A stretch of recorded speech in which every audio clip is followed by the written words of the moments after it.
தமிழ்நாட்டின் உள் மாவட்டங்களில் இயல்பை விட 2 முதல் 3 டிகிரி செல்சியஸ் வெப்பம் அதிகரிக்கக்கூடும் என வானிலை ஆய்வு மையம் தற்போது தெரிவித்துள்ளது.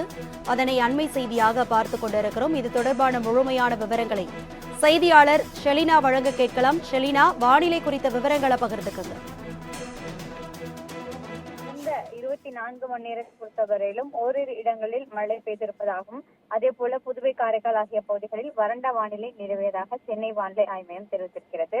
அதிகபட்சமான வெப்பநிலை பொறுத்தவரையிலும் தமிழகத்தில் உள் மாவட்டங்களை பொறுத்தவரையிலும் ஓரிரு இடங்களிலுமே பொதுவாக இயல்பிலிருந்து 3 டிகிரியிலிருந்து 4 டிகிரி செல்சியஸ் வரையிலும் வெப்பநிலை அதிகமாக இருக்கக்கூடும் என்றும், அதே போல தமிழக கடலோர பகுதிகளில் இயல்பை விட அதிகமாகவும், புதுவை மற்றும் காரைக்கால் ஆகிய பகுதிகளில் இயல்பை ஒட்டி இருக்கக்கூடும் என்று வானிலை ஆய்வு மையம் தெரிவித்திருக்கிறது. குறிப்பாக பார்த்தோம் என்றால் அதிகபட்ச வெப்பநிலை பொறுத்தவரையிலும் ஈரோட்டில் 42.2 டிகிரி செல்சியஸும், அதே போல கரூரில் 41 டிகிரி செல்சியஸும், சேலத்தில் 41 டிகிரி செல்சியஸ், வேலூரில் 40 டிகிரி செல்சியஸ் என தொடர்ச்சியாக வெப்பநிலை என்பது தொடர்ந்து அதிகரித்து வருகிறது. இதர மாவட்டங்களை பொறுத்தவரையிலும் சமவெளிய பகுதிகளில் 35 39 டிகிரி செல்சியஸ் வரையிலும் வெப்பநிலை என்பது பதிவாகி இருப்பதாக கூறப்படுகிறது.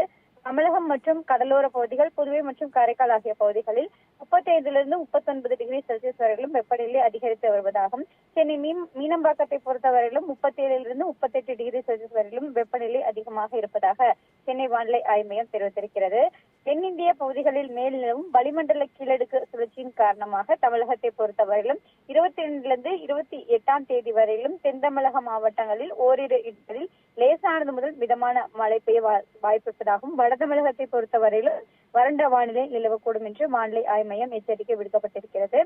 இன்றிலிருந்து 26 தேதி வரையிலும் இயல்பிலிருந்து 2 3 டிகிரி செல்சியஸ் வரையிலும் வெப்பநிலை தமிழகத்தில் அதிகமாக இருக்கக்கூடும் என்றும், புதுவை மற்றும் காரைக்கால் ஆகிய பகுதிகளில் பெரிய மாற்றத்திற்கான வாய்ப்பு இல்லை என்று வானிலை ஆய்வு மையம் தெரிவித்திருக்கிறது.